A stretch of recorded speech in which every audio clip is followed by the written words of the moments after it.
few pediatric tips and tricks I have learned as an ER nurse dealing with ages from infants to elderly patients. We get all of it. First, just because they're little humans doesn't mean they don't understand.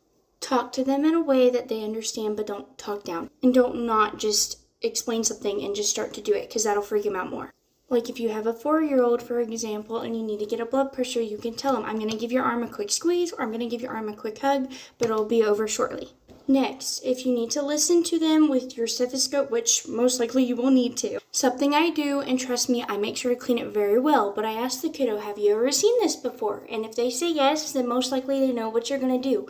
But if they have not seen a stethoscope before, something I do is, I tell them it's so I can listen to their heart, and then I ask if I can put the stethoscope in their ear, and then I tell them I'm going to put the circle on their chest, and I point before I do it. And then they get to listen to their own heartbeat, so then they know what I'm going to do.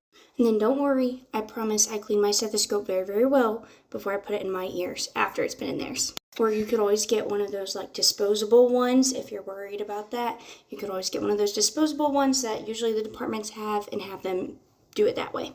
Next thing, medication administration. I usually ask the parent or guardian at bedside if the kiddo has ever had meds at home before, because usually for the younger population it's in liquid form. If they've had meds before, the kiddo usually knows what to do and what's going to happen. But if they haven't, I tell them this is a medicine that will help make you feel better. It'll help take the pain away. It'll help make you less hot. Like if they have a fever, ways that they understand it's going to help them. Next, don't just shove the medication in the kid's mouth, because you usually pull them up in a syringe based on their weight, so it's an exact measurement, and exact dosage.